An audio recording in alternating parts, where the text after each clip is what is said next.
Kai Soto versus AJ Adu, mangyayari na ang pinakainaabangang tapatan sa Japan B-League. Yan ang ating mga pag-uusapan para sa video natin na ito.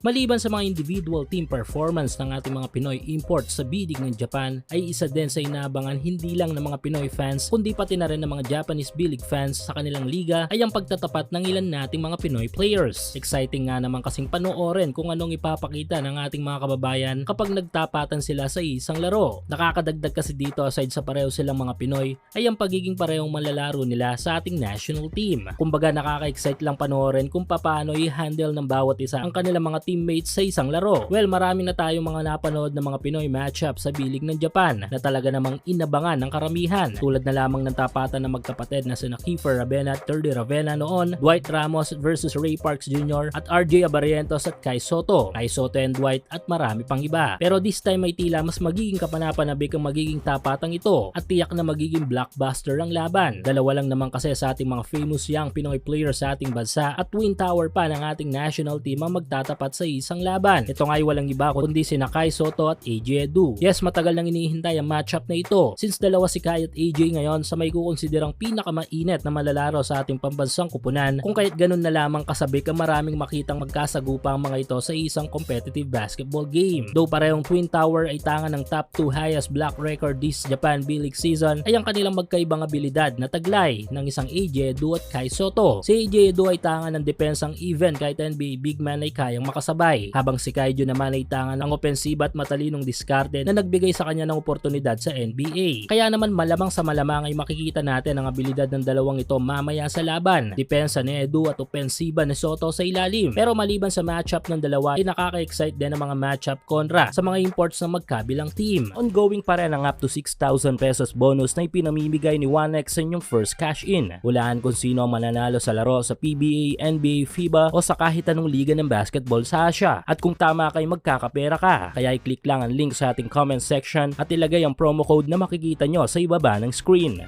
Sa team ni AJ na Nagasaki Velka, maliban sa kanya ay meron din itong makakatulong na dalawang matikas na imports. Ito nga ay sina Jarrell Brantley at si Stephen Zak. Tanga ng forward na si Brantley ang matinding athleticism na pwedeng magpahirap kay Kai Soto sa ilalim, habang mas magiging mahirap naman ang trabaho ni Kai sa ilalim kapag pumasok na ang 6'11" center na si Stephen Zak. Hindi lang basta height ang gamit nito sa game dahil kabilang ito sa best rebounder sa Israeli League at gumagamit ng katawan sa laro. Alinman sa dalawang yan ang makasabay ni AJ sa loob ng court kontra kay Kai ay magbibigay ng malaking problema kay Kaiju. Sa kabilang banda naman kay AJ ay ang posibleng magpahirap dito ay ang Brazilian national team player na si Tim Suarez at ang veteranong barakong import na si Jeff Gibbs. Maliban sa AJ at Kai Soto matchup ay kapanapanabik din ang AJ versus Team matchup sa laban na ito dahil halos pareho ang ability sa game ni AJ at Suarez. Parehong malakas sa rebounding at may tanga na matinding depensa. Pareho din silang may outside shooting. Hamon din kay AJ Adu ay yung depensa na maliit ngunit barakong import na si Jeff Gibbs na kapag nakakuha ng pagkakataon sa ilalim ay nakakapagpalusot ng magandang opensa. Abangan natin ang first ever matchup ni AJ Adu at Kai Soto mamayang 6 PM sa Japan B-League.